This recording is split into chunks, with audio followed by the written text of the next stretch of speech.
Shalom, shalom frères et sœurs, je m'appelle Goyebga Thérèse Nicole. Le Seigneur m'a baptisée du nom de Tabitha et je suis camerounaise et je vis en France.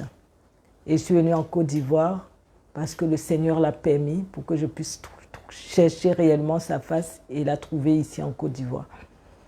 Et je viens auprès de vous pour vous raconter mon témoignage et pour dire comment le Seigneur a fait des merveilles dans ma vie et comment le Seigneur prend soin de moi malgré tout ce qui se passe dans le monde. Bon, maintenant je suis à vous. Bon, moi je suis allée en France à l'âge de 21 ans. Comment je suis allée en France? C'est un Européen qui est venu me prendre au Cameroun. Il m'avait dit qu'il allait m'amener en France pour être sa femme. Mais par la même occasion, ça n'a pas été un mariage facile. C'était pas facile du tout parce que il y a eu beaucoup de tribulations, il y a eu beaucoup de persécutions dans le domaine spirituel. Donc, en même temps, mon départ de la France, c'était pas quelque chose que moi j'avais planifié. Donc, ça s'est fait vraiment très très vite et rapide.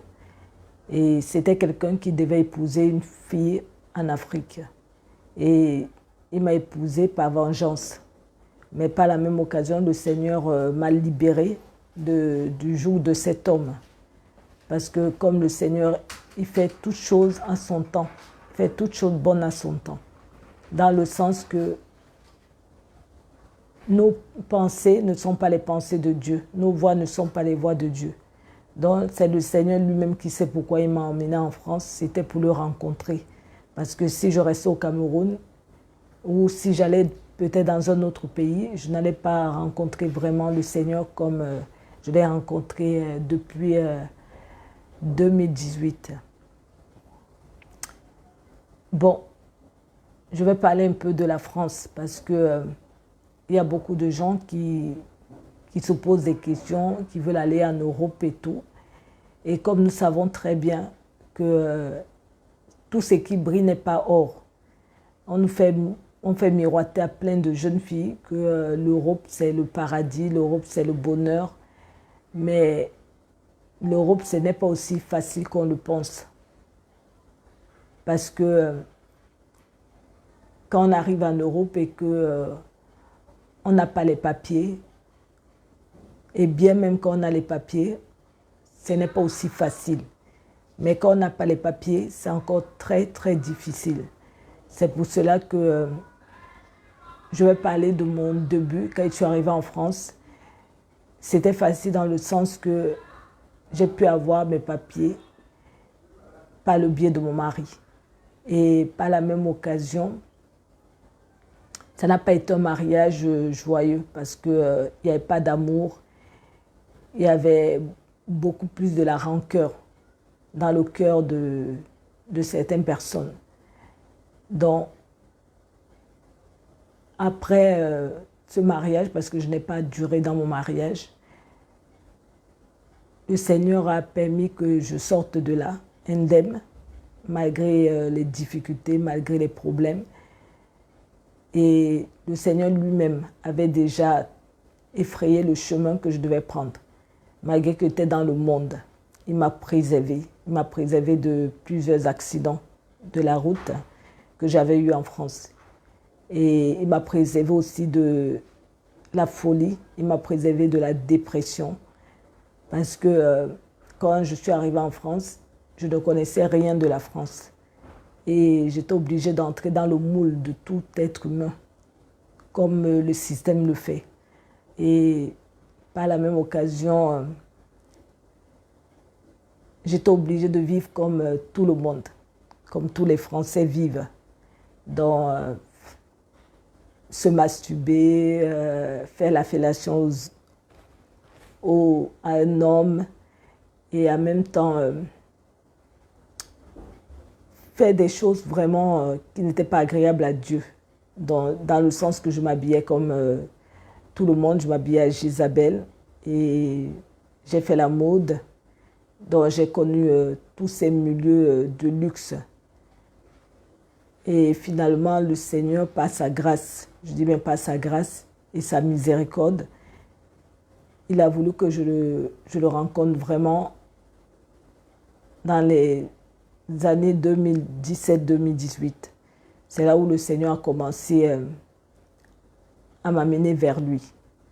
Et le Seigneur m'a délivré de plusieurs choses dont je ne suis pas fière de parler, mais il faudrait que je parle parce que c'est pour ma propre honte, mais c'est pour la gloire de Dieu.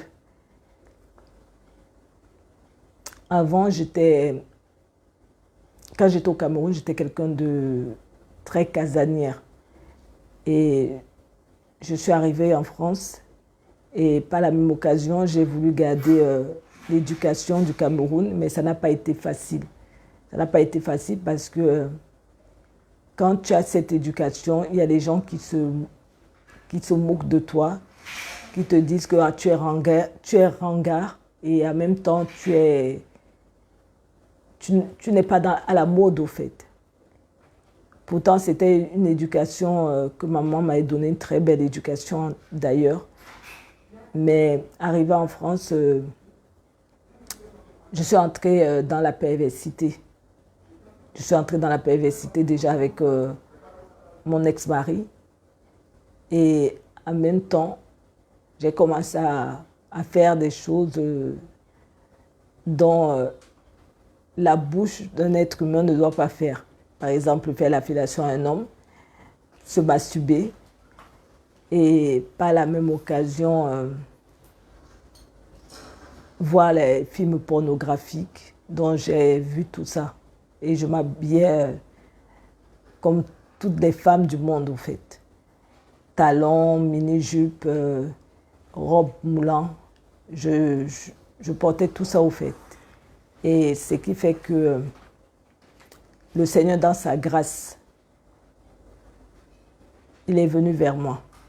Ce n'est pas moi qui suis allée vers lui, mais c'est lui qui s'est révélé à moi. Comment il s'est révélé à moi? Il s'est révélé à moi à Paris, dans la chambre que j'habitais dans ma famille. Il m'a juste dit au fond de mon cœur que tout le monde allait m'abandonner, mais lui, il n'allait pas m'abandonner. Et je traversais des moments très, très difficiles en ce moment-là. J'étais dépressif et je cherchais vraiment l'amour parce que malgré tous les hommes que j'ai rencontrés, je n'avais pas d'amour. Je n'avais pas d'amour auprès de tous ces hommes. Et au plus profond de moi, je pouvais tout avoir, mais il me manquait quelque chose, il me manquait l'amour. Un amour véritable et sincère. Et je n'arrivais pas à l'avoir auprès des hommes, en fait. Et le Seigneur s'est révélé à moi en 2018 à Paris. Quand j'ai entendu dans mon cœur, tout le monde va t'abandonner, mais moi, je ne veux pas t'abandonner. J'ai eu un sentiment de joie et en même temps de paix qui a envahi tout mon être. Et en ce moment-là, je sortais avec, en même temps, les hommes mariés et je sortais avec quelqu'un qui était divorcé. Et j'espérais vraiment que ces gens allaient m'épouser au fait. Et ça n'a pas été le cas. Et j'en souffrais énormément. Je souffrais énormément de tout ça. Mais l'amour de Dieu est plus important que l'amour des hommes. Et c'est ce que le Seigneur m'a fait comprendre.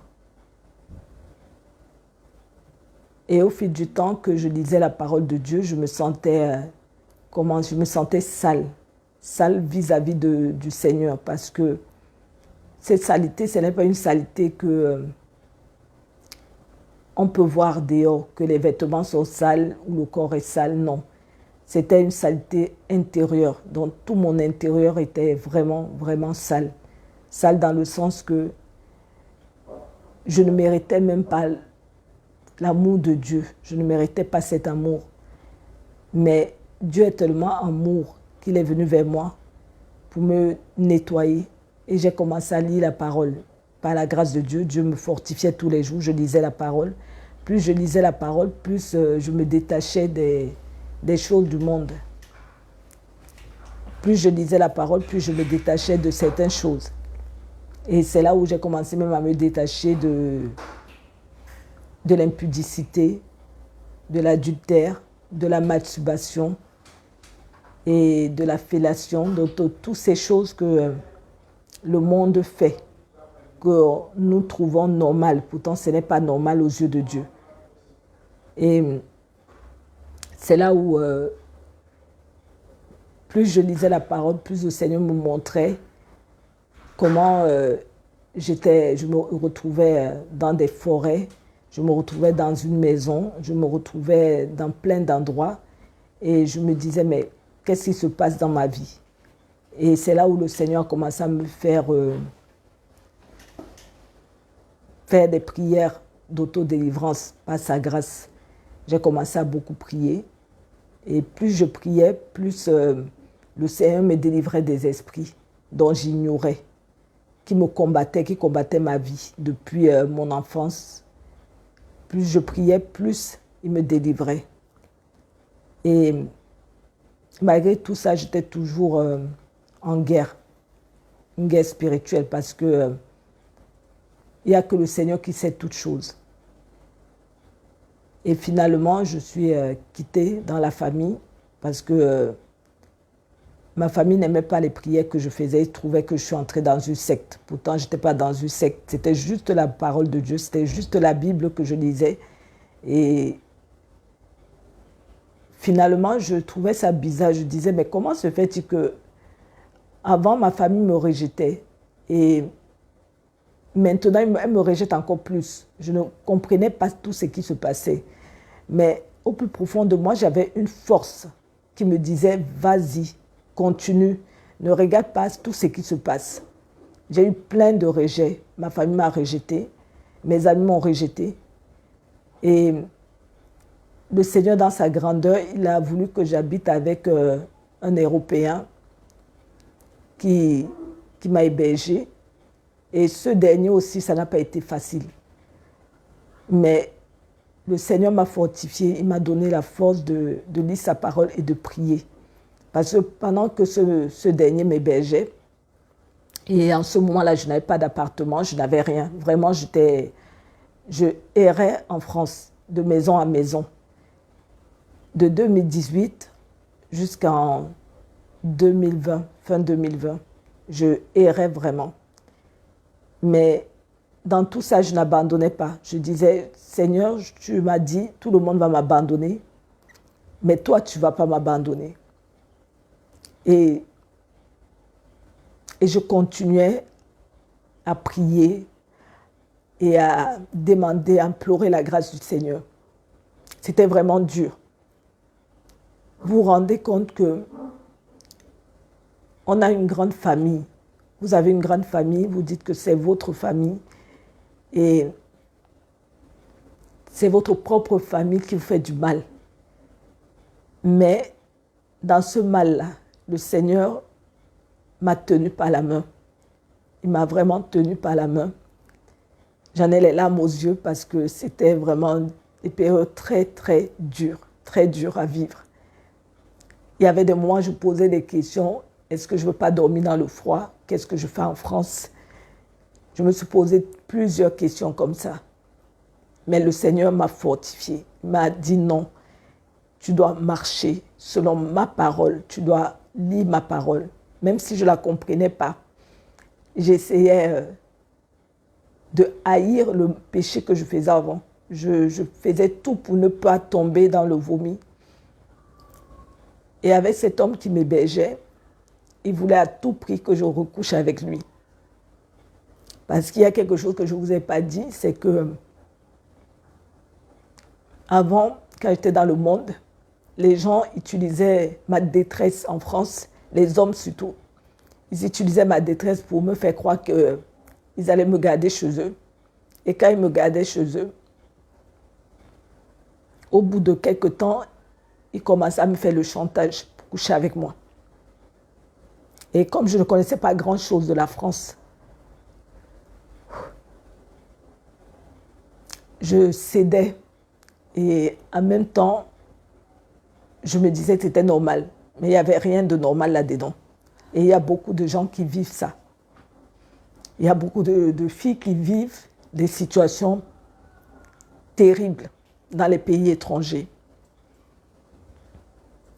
Et par la même occasion, je continuais au fait. Et quand j'ai vu que cet homme avait commencé à faire la même chose que quand j'étais dans le monde, pourtant j'étais en train de laisser le monde, il me faisait par moments du chantage, je me disais non, si tu ne couches pas avec moi, je vais te mettre à la porte. Et moi, je disais, les amis ne se font pas du mal. Mais je rends grâce à Dieu parce que c'était mon épreuve, il fallait que je passe par là pour voir la grandeur de l'Éternel. Mais je n'ai pas cédé, je n'ai pas couché avec lui. J'ai vécu avec lui et j'ai supporté les injures, les menaces. J'ai supporté plein de choses. Et par la même occasion, le Seigneur Jésus était toujours là. Il veillait sur moi. Mais chaque fois, je lui disais, Seigneur, comment se fait-il que je vis des situations comme ça, je n'ai pas de toi? Toi qui détiens toutes choses, trouve-moi un toit, trouve-moi un endroit où vraiment je serai à l'abri. Et je me battais avec ma chair, je me battais avec mes pensées et je me battais avec ces personnes qui étaient là, qui voulaient que je cède à ses caprices parce qu'un homme reste un homme.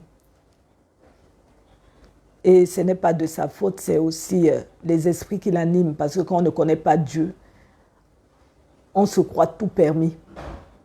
On se croit vraiment tout permis vis-à-vis des êtres humains.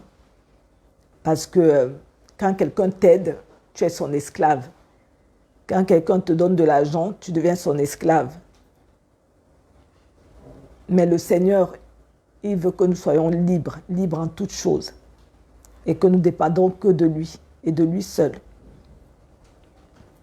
Donc c'était une situation terrible. Et par la même occasion, le Seigneur me soutenait dans cet hébergement-là. Il me soutenait dans la méditation, dans la prière. Et à ce moment-là, je ne connaissais pas le groupe Jésus revient. Je ne m'étais pas encore dépouillée, mais le Seigneur était là pour moi. Donc, un jour comme ça, il y a quelque chose qui s'est passé. Cet ami en question il a pété un câble, comme on dit, il est devenu hystérique, colérique même. Et il a commencé à m'insulter et à me dire que si je continuais à prier comme je priais, c'est qui est sûr, il allait me finir. Mais comme je savais que c'était les esprits qui l'animaient, moi je lui disais, si tu essayes, Jésus est le Tout-Puissant. Ce qui est sûr, Jésus ne te laissera pas me faire du mal. Et plus l'ennemi le poussait à bout, plus le Seigneur me demandait de prier pour lui. Et plus je priais pour lui, plus c'était comme si la colère augmentait, la méchanceté augmentait. Tout ça parce qu'il voulait que je cède à ses caprices d'homme, de coucher avec lui. Donc c'était plus une aide, mais c'était devenu une torture. Je vivais vraiment une torture morale et physique. Et ce qui fait que, par la même occasion, je travaillais et je disais, Seigneur, je sais que tu es un Dieu qui ne va pas me laisser dehors, que tu vas me trouver un toit où habiter, où je ne serai plus à la merci des autres. Et finalement, le Seigneur m'a fortifié, il m'a donné la force dans toutes ces choses-là. Il m'a donné vraiment une force pas possible. Parce que avant, je n'avais pas la force. Avant de connaître le Seigneur, je n'avais pas du tout de force. Pourquoi? Parce que dans le monde nous fait croire que dès qu'un homme gare sa belle voiture et qu'il a de l'argent et qu'il a une entreprise, c'est ça la belle vie. On s'achète des belles choses, des beaux sacs, on achète plein de belles choses, on fait plaisir à notre famille, mais au plus profond de nous, on est vraiment aveuglé dans le sens que le fait qu'on n'a pas le Seigneur, on est mort. Nous sommes des morts vivants, ça veut dire qu'on marche, on fait des choses, on croit qu'on est arrivé, pourtant on est toujours au même point. On est dans une prison vraiment. Et plus je lisais la parole de Dieu, plus je me rendais compte que Dieu est en train de me délivrer de la prison dans laquelle je vivais auparavant. Et il est en train de m'ouvrir aussi les yeux par rapport à ma vie passée et à la manière que je me comportais aussi avec les hommes et à la façon dont les hommes me séduisaient, me faisaient croire que j'étais la prunelle de leurs yeux. Et pourtant, ce sont eux qui profitaient de moi par rapport au fait qu'eux, ils avaient l'argent et que moi, même si je travaillais, je ne pouvais pas subvenir à tous mes besoins.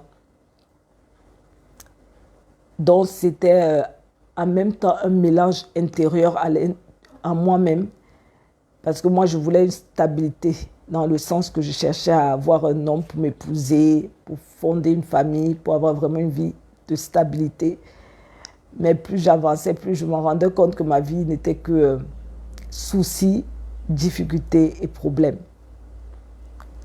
Et ce qui fait que c'est quand j'ai connu le Seigneur que tout ça, je me remettais en question tout le temps. J'étais toujours en train de me remettre en question par rapport à la force que Dieu me donnait. Je me remettais toujours en question. Plus je lisais la parole de Dieu, plus je me disais, mais je suis loin de la vérité au fait. Je suis loin de la clarté, je suis loin de l'intelligence, je suis loin de la sagesse, je suis loin même de la connaissance. Et c'était pendant cet hébergement que tout me revenait, tout mon passé me revenait. Et c'est là où je me repentais tellement. Mais je me repentais normalement, mais sans toutefois utiliser le sang de Jésus. Parce que je ne savais pas qu'il n'y avait que le sang de Jésus qui pouvait couvrir, me laver. Je me disais une repentance de reconnaître que non, je suis pécheur, je suis ceci, suffisait. Et le Seigneur m'a fait voir plusieurs vidéos sur YouTube. En 2021, il m'a fait voir plusieurs vidéos sur YouTube concernant le dépouillement et tout. Et je me disais, est-ce que c'est de Dieu ça? Est-ce que Dieu nous demande de nous dépouiller comme ça? Est-ce que Dieu nous demande de faire ceci? Donc je me posais tellement de questions que, au fur et à mesure que je me posais les questions, à l'intérieur de moi, j'entendais une voix qui me disait, mets le foulard. Un matin, j'étais en train de prier. Le Seigneur m'a dit, mets le foulard. J'ai obéi bêtement parce que j'ai souvent écouté la voix qui me disait, mets le foulard. Donc j'ai attaché le foulard sur ma tête et je lisais la parole de Dieu, mais c'était comme si c'était voilé. C'était voilé dans certaines choses que je n'avais pas encore laissées. Les choses de Jézabel, toutes ces choses-là. Je ne les avais pas encore laissées, je les utilisais toujours. Et quand j'ai commencé vraiment à m'intéresser au dépouillement, c'est là où, au plus profond de moi, j'ai ressenti une peur pas possible m'envahir. Et pendant ce temps, j'étais encore hébergée par cet ami. Et finalement, j'ai commencé à me dépouiller comme ça. J'ai dit, bon, s'ils le disent, pourquoi ne pas le faire? Je ne connaissais pas vraiment la sainte doctrine, mais j'obéissais. Je lisais la parole, mais sans la comprendre vraiment. Je comprenais juste ce que le Seigneur me permettait de comprendre. Mais le reste, vraiment, je ne comprenais pas tout ce qui se passait. Et moi, j'ai commencé à suivre le fil comme ça. Et c'est là où j'ai eu pas mal de démons qui ont commencé vraiment à me persécuter, à me taper la nuit. Il y avait les esprits qui venaient et tout le temps, j'étais en combat au fait. Je dormais la nuit, mais je n'avais pas peur de dormir parce que au plus profond de moi, je disais, le Seigneur est là pour veiller sur moi. Mais dès que je dormais, il y avait les hommes de nuit, puisque je n'avais pas encore laissé vraiment toutes les choses de Jézabel. Il y avait les maris de nuit qui venaient tenter de coucher avec moi. Par moments, ils couchaient, par moments, ils ne couchaient pas. Ça dépendait de mon état spirituel. Et finalement, quand j'avais compris qu'il ne fallait pas mettre des parfums, il ne fallait pas mettre des pantalons, quand j'ai commencé à enlever tout ça, moi-même, j'ai vu la différence dans ma vie. Tous ces maris de nuit que j'avais, je ne les voyais plus. Je ne les voyais plus venir coucher avec moi. Parce que j'avais arrêté le parfum, j'avais arrêté de porter les pantalons. Mais je n'étais pas encore passée à la délivrance, je n'étais pas encore passée au jour du baptême. Parce que c'était en 2021, c'était une période très, très difficile pour moi. Dans le sens où il y a eu plein de révélations qui sont venues dans ma vie comme ça, dans le sens que j'ai été baptisée déjà par une femme protestante, dans l'église protestante, et je me disais que c'était normal, pourtant ce n'était pas normal. Si je mourais, je ne pense pas que j'allais voir le Seigneur, j'allais aller en enfer parce que c'est une femme qui m'avait baptisée. Donc, toutes ces révélations qui venaient dans ma vie comme ça m'ont beaucoup, beaucoup troublée. Et c'est là où j'ai commencé à dire non, il faut que je cherche vraiment un pasteur, un vrai pasteur qui va me baptiser, qui va me parler vraiment de la sainte doctrine. C'est là où le Seigneur m'a envoyé au groupe Jésus revient. J'ai commencé à regarder. Plus je regardais, plus je sentais à l'intérieur de moi-même comment les portes de mon cœur s'ouvraient. Et par moments, c'était aussi un combat spirituel parce que la vérité n'est pas toujours bien digérée. C'est le mensonge que l'être humain digère plus facilement que la vérité. Et c'est là où j'ai commencé à persévérer, à regarder le groupe, à regarder le groupe, à regarder le groupe. Et j'ai appelé certains hommes de Dieu et posé des questions. Et c'est là où ils m'expliquaient des choses. Mais dans tout ça, j'étais vraiment troublée parce que je disais, mais pourquoi bon nombre de pasteurs, bon nombre de personnes ne nous disent pas la vérité? Et j'étais dans ce questionnement profond. Et en même temps dans une tristesse profonde parce qu'il y a beaucoup là dehors, beaucoup des enfants de Dieu qui ne connaissent pas la vérité, qui pensent être dans la vérité, mais ils ne savent pas qu'ils sont dans le mensonge. Et moi, j'étais dans le même mensonge parce que j'écoutais bon nombre d'hommes de Dieu de la voilage qui ne parlaient pas du dépouillement, qui ne parlaient pas de la sanctification, qui ne parlaient pas de la purification non plus, et qui ne parlaient pas non plus de tout ce qui peut nous amener au ciel et qui nous éloigne de l'enfer au fait. Et au final, j'ai commencé à persévérer là-dedans. Et un soir, j'étais pas bien du tout. Parce que j'ai vécu un phénomène que je n'imaginais même pas vivre dans ma vie. Avant, les démons me tapaient, mais là, c'était un autre phénomène. C'était un niveau, un autre niveau où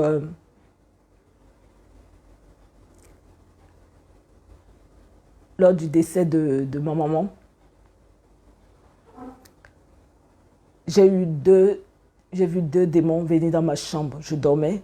Il y a eu 2 démons qui sont venus pour me récupérer. Et c'était un songe. J'ai senti la présence de 2 démons dans ma chambre. Et dans cette période-là, Dieu était en train de m'ouvrir la porte pour me donner un appartement. Mais le Seigneur est merveilleux. Même dans les moments de difficulté, il est là. Et j'étais en train de stabiliser ma vie par la grâce de Dieu. Dieu est en train lui-même d'effrayer le chemin pour que je puisse avoir un toit et que je ne puisse plus pleurer, que je ne puisse plus demander de l'aide ou dormir. Et c'est ce que le Seigneur a fait. Et c'était à cette période-là que je réglais tout ce qui était appartement et tout, que j'ai vécu alors ce phénomène-là, que je dormais la nuit et il y a eu 2 démons qui sont entrés dans ma chambre pour m'amener, quoi. Donc, ils sont venus, j'ai entendu des voix, j'ai entendu 2 personnes parler et ils se disputaient au fait. Et je me disais, mais qu'est-ce qui se passe dans ma chambre? Et tout d'un coup, j'ai senti tout mon corps paralysé, vraiment mourir. Mais mon intérieur vivait, mais tout mon corps était paralysé. Je ne pouvais même plus bouger, ni un bras, ni quoi que ce soit, je ne pouvais plus. Mais je rends grâce à Dieu parce que c'était une période où je sais que le Seigneur avait suscité bon nombre de personnes pour prier pour moi. Et c'est là où j'ai commencé à comprendre que la vie ne tient qu'à un fil. Nos vies ne tiennent qu'à un fil. Si on ne marche pas selon la volonté de Dieu, l'ennemi peut faire ce qu'il veut de nous. Et dans cette période où mon corps était paralysé, cette nuit-là, j'ai commencé à crier à Dieu à l'intérieur de moi-même. J'ai commencé à crier. Je voulais prier, je voulais ouvrir ma bouche pour prier, je n'y arrivais pas. Et par la même occasion, c'est là où le Seigneur Jésus, je dis bien le Seigneur Jésus parce qu'il est le Dieu véritable, c'est là où il m'a soufflé à l'intérieur de moi-même. Invoque mon sang. Et dès que j'ai invoqué le sang de Jésus, les 2 démons-là sont partis. Je ne sais pas comment, ils ont disparu de ma chambre. Et j'ai eu du mal à me lever. Et par la même occasion, avant que ces démons ne partent, le Seigneur m'avait donné une habitude de dormir toujours avec mon foulard. D'où le fait que dormir avec le foulard, ce n'est pas anodin. Parce que je pense que si je n'avais pas eu mon foulard, même le sang de Jésus que j'avais invoqué, ça n'allait rien faire. Parce que ces démons voulaient m'enlever le foulard que j'ai sur la tête, cette nuit-là. Et c'est là où j'ai commencé à me poser des questions. Pourquoi mon foulard, les démons voulaient enlever le foulard que j'ai sur la tête? Et c'est là où j'ai dit, bon, ce qui est sur les voies de Dieu, personne ne peut les connaître. Et quand ces démons sont partis, je suis entrée dans une dépression pas possible. j'étais plus bien. J'agonisais. Toutes les nuits, j'agonisais. Toutes les journées, j'agonisais. Toute seule dans ma chambre. Je n'arrivais même plus à me lever pour manger, ni pour faire quoi que ce soit. Mais Dieu me donnait quand même une petite force pour pouvoir me laver. J'ai vécu une semaine d'agonie spirituelle. Et pendant ces une semaine,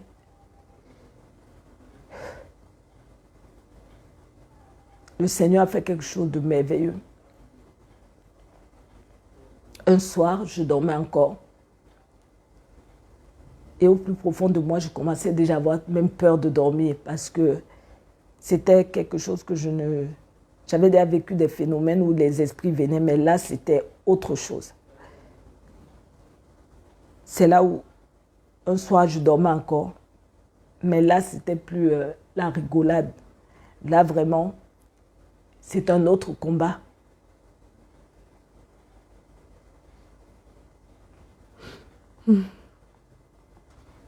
C'est un autre combat dans le sens où, là, c'était vraiment arrivé à un niveau où je mourais. Je mourais vraiment. Et je dormais la nuit, j'ai entendu « Choisis la mort éternelle ». Et j'ai commencé à dire « Mais c'est quoi ça? C'est quelle voix qui me parle ?» Et cette voix me parlait tellement avec une force. Et la voix me disait mort éternelle. Et je disais, mais qu'est-ce que j'ai fait d'aussi mal pour entendre la mort éternelle? Et j'étais là comme ça, j'agonisais encore. Et je disais, mais Seigneur, je ne veux pas mourir comme ça. J'ai envie de te servir. Je ne peux pas mourir comme ça. Donc, c'était un combat à l'intérieur de moi-même. Et cette voix me disait, mort éternelle. Et c'est là où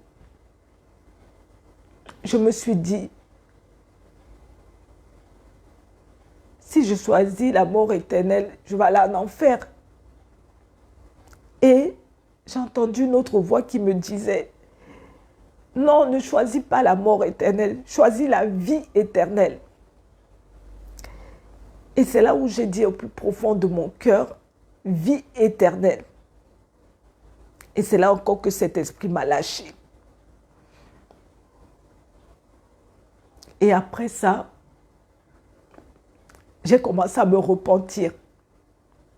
J'ai commencé à me repentir. J'ai dit, Seigneur, je renonce à la sorcellerie familiale. Si j'étais une sorcière, je renonce à la sorcellerie. Je renonce à tout ce que le monde, j'ai pu faire dans le monde. J'étais pétrifiée, j'étais tétanisée, je ne savais même plus où j'en étais. Et je vivais tout ça. Et c'est là où, le lendemain que je me suis réveillée, j'ai commencé à dire au Seigneur, qu'est-ce qui m'arrive? Pourquoi je suis comme ça? J'ai commencé à pleurer. Je pleurais tellement que c'est là où le Seigneur m'a envoyé encore sur YouTube. Et il m'a permis de prendre le numéro du docteur Silas que j'avais déjà. Et j'ai appelé. Et je n'ai pas pu les avoir. Là, ils étaient au Burkina Faso. Et c'est là où j'ai appelé. Le Seigneur m'a dit, non, appelle un autre. C'est là où j'ai appelé l'apôtre Abraham. Et quand j'ai appelé l'apôtre Abraham, je ne le connaissais même pas. Je ne le connaissais pas du tout. La seule chose que je voulais, c'était de savoir pourquoi je vivais des situations comme ça dans ma vie. Et quand j'ai appelé l'apôtre Abraham, il me dit, hey, mets vite la vidéo. Dès que j'ai mis la vidéo, il me dit, oh, tu es en train de mourir. Il y a un esprit de mort dans ta vie. Et c'est là où je lui ai dit, mais ça fait 1 semaine que je vis des situations de mort. Et il m'a demandé, est-ce que tu as le foulard? J'ai dit, oui, moi j'ai toujours le foulard, j'ai le foulard sur ma tête. Et c'est là où il a commencé à commander à l'esprit de mort de sortir de moi.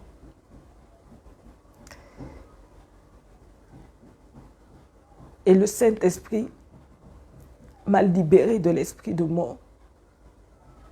Et après, il m'a donné les moments de jeûne et de repentance. Déjà que j'étais beaucoup amaigrie, mais là encore, il m'a dit, est-ce que tu as la force de jeûner? Parce qu'il va falloir que tu entres dans un moment de repentance. J'ai dit, mais moi, je me repens tout le temps. Donc, quel moment de repentance tu me demandes encore de faire? Il me dit, non, fais-le. Tu vas voir ce que le Seigneur va faire pour toi. Et c'est là où j'ai pris 3 jours de repentance, jeûne sec. Et plus je priais, plus il y avait les esprits qui sortaient encore de moi. J'étais faible, mais Dieu m'a donné la force. À ce moment-là, j'ai dit non, je ne vais pas baisser les bras. Et quand on a fini de prier, le jour qu'on avait pris rendez-vous pour la prière, quand il a fini de prier pour moi, il m'a dit, je t'invite en Côte d'Ivoire. Viens en Côte d'Ivoire. Et c'était la période de deuil où j'avais perdu ma mère. Et moi, je voulais aller au Cameroun parce que je savais que le groupe Jésus revient devait aller au Cameroun. Et moi, je désirais tellement aller au Cameroun, en même temps pour le réveil et en même temps pour assister à ce deuil soudain qui est arrivé dans ma vie. Mais la bonté de l'Éternel, les voies de l'Éternel, on ne les connaît pas. Moi, je voulais aller au Cameroun, mais Dieu ne voulait pas que j'aille au Cameroun. Pourquoi? Parce que le Seigneur m'a épargné la mort en 2021, novembre 2021, il m'a épargné la mort. Parce que si j'allais au Cameroun, au deuil de ma mère, j'allais mourir. Et le Seigneur a fermé toutes les portes financières, tout, il a tout fermé. Je me rappelle que mon grand frère voulait m'aider pour que j'aille au Cameroun pour le deuil de ma mère.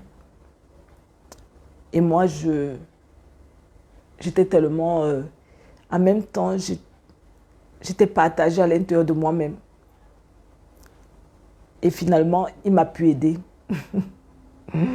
Et j'ai commencé à me dire, mais qu'est-ce qui se passe dans ma vie? Avant, j'avais de l'argent et je faisais tout facilement. Et là, tout d'un coup, tout se ferme.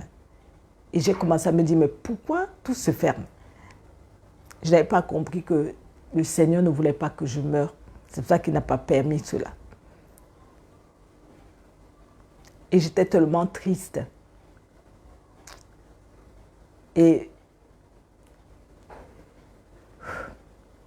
je me suis accrochée à Dieu. J'ai dit que ta volonté soit faite. Malgré que je ne l'acceptais pas. Mais je n'avais pas le choix. J'étais obligée d'accepter la volonté de Dieu.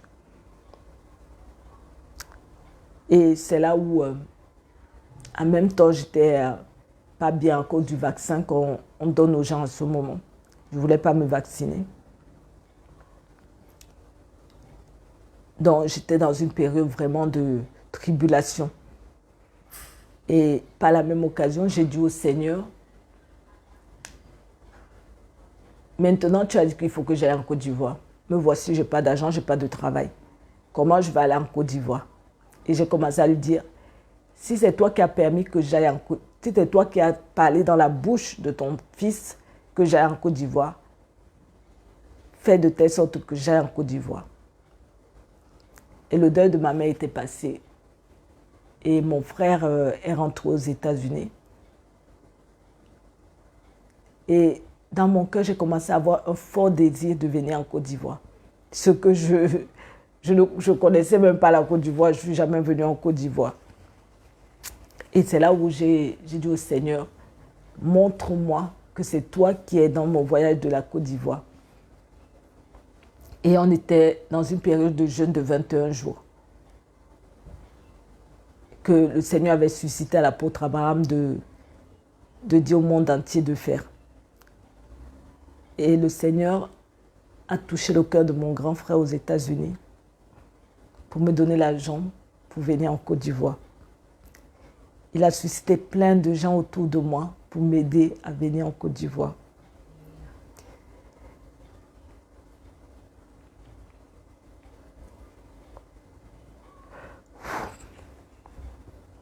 Je vous dis, Dieu est un Dieu d'amour. Nous ne le connaissons pas. Nous tâtonnons énormément. Mais Dieu, il est vivant. Il est vivant.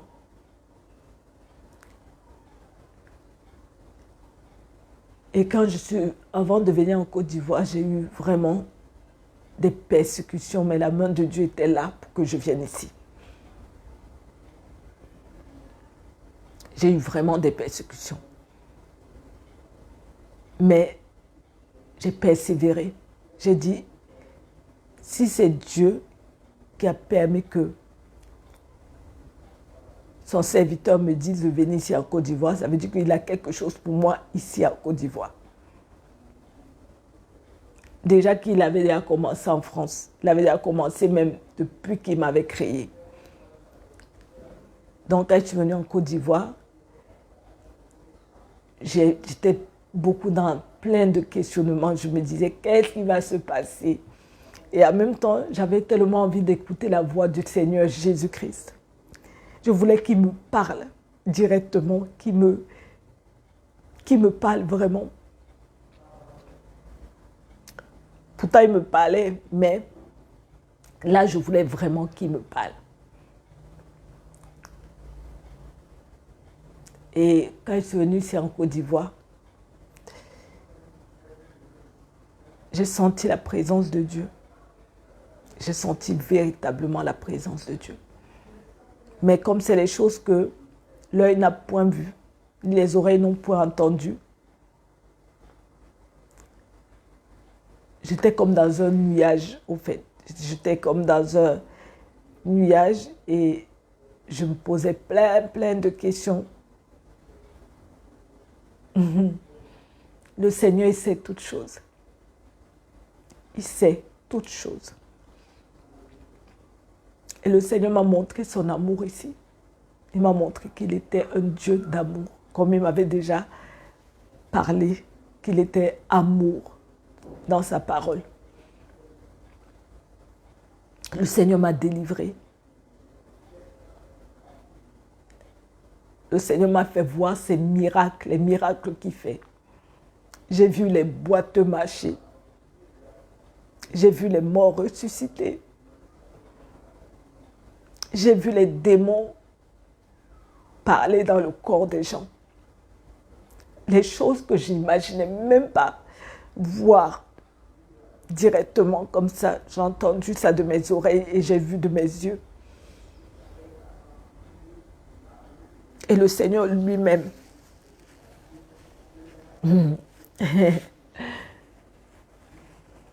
m'a dit qu'il m'aimait. Il a parlé à travers de la bouche de ses prophétesses. Je ne vous mens pas que l'amour de Dieu est incommensurable. Nous, on veut toujours toucher des choses dont on vit déjà. Pourtant, le Seigneur, il est partout. Mais l'entendre parler, c'est quelque chose que je n'imaginais pas. Pourtant, il me parlait, mais l'entendre parler dans la bouche de quelqu'un d'autre et voir la tristesse qu'il a parce qu'on est dans le péché et parce qu'on ne le comprend pas. Moi, tout ça m'a touchée. Ça m'a touchée dans le sens où j'ai commencé à comprendre à quel point le Seigneur nous aime et à quel point il ne veut pas qu'on meure et à quel point il veut qu'on vive selon sa parole. Donc, bien-aimés frères et sœurs, je vous demande vraiment de chercher la face du Seigneur.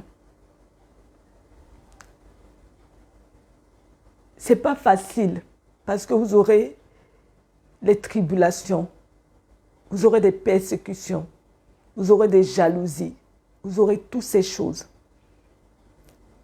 Mais la plus belle chose, c'est quand le Seigneur vous dit qu'il vous aime. Et quand il vous fait sentir son amour par son feu dévorant qui est le Saint-Esprit. Le Seigneur est un feu dévorant. Le Seigneur n'est pas glacé. Le Seigneur est quelqu'un de chaud. Cette chaleur est une chaleur d'amour. Et en même temps, c'est une chaleur qui te pousse à aller vers les autres, à aller aider les autres. Parce que c'est ce qu'il a fait quand il était dans ce monde. Il est venu pour nous aider. Il est venu pour nous apprendre à marcher selon sa voie, selon sa volonté.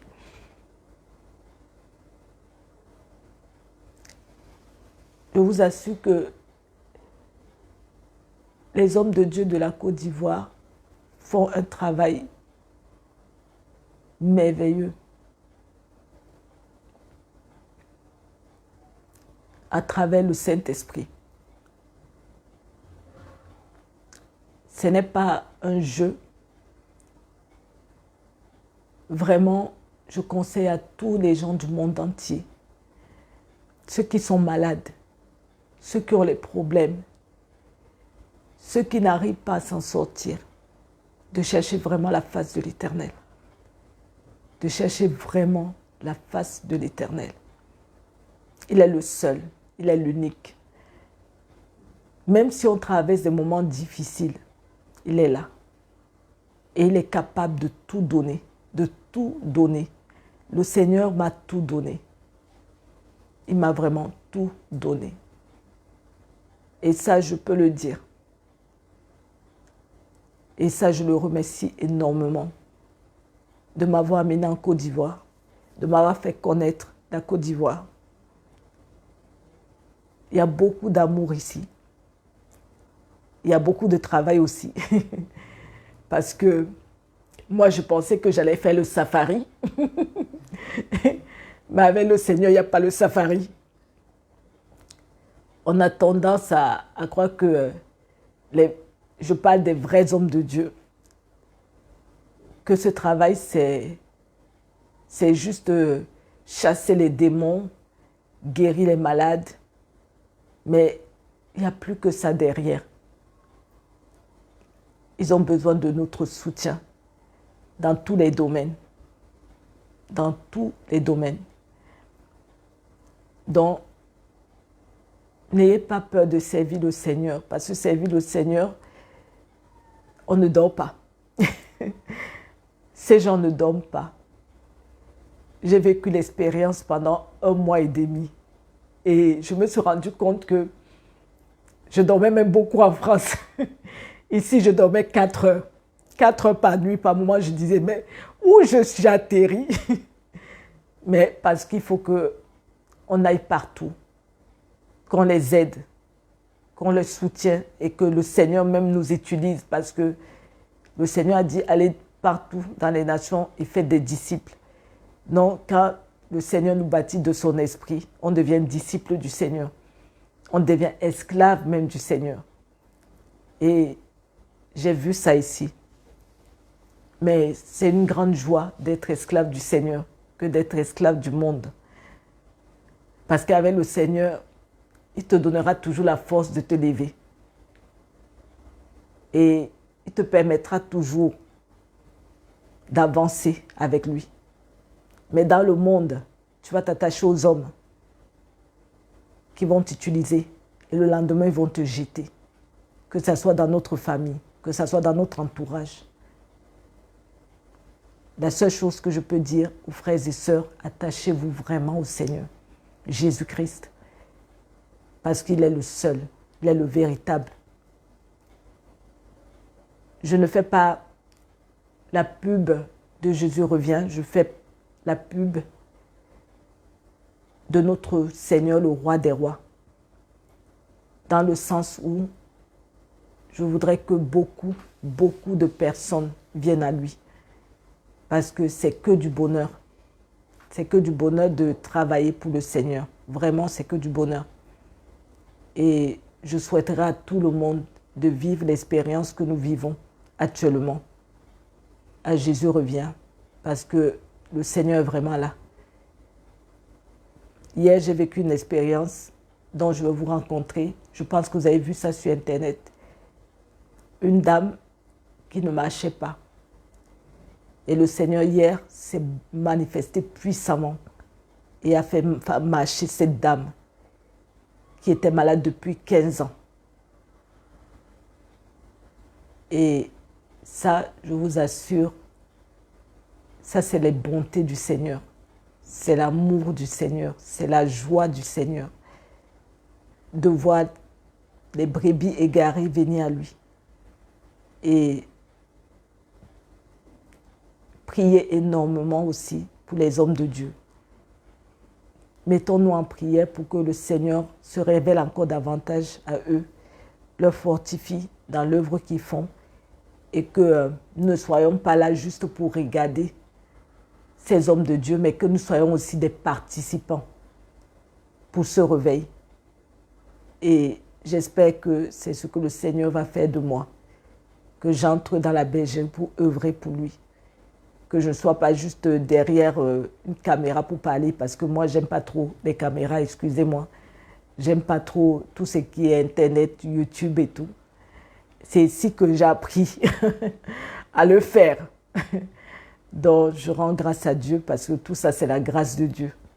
Et je dis merci, merci au Seigneur Jésus de m'avoir amené en Côte d'Ivoire, d'avoir payé mon voyage, de m'avoir délivré, de m'avoir restauré. Et je sais que ce qu'il a commencé avec moi ne va pas s'arrêter juste ici. Et que je vais continuer, que ce soit en France, que ce soit en Côte d'Ivoire. S'il me donne encore l'occasion de revenir ici, je reviendrai. S'il me donne l'occasion d'aller dans un autre pays, de le faire, je le ferai. Mais que le nom du Seigneur Jésus-Christ soit glorifié et soit élevé au-delà de ce qu'on ne peut même pas imaginer.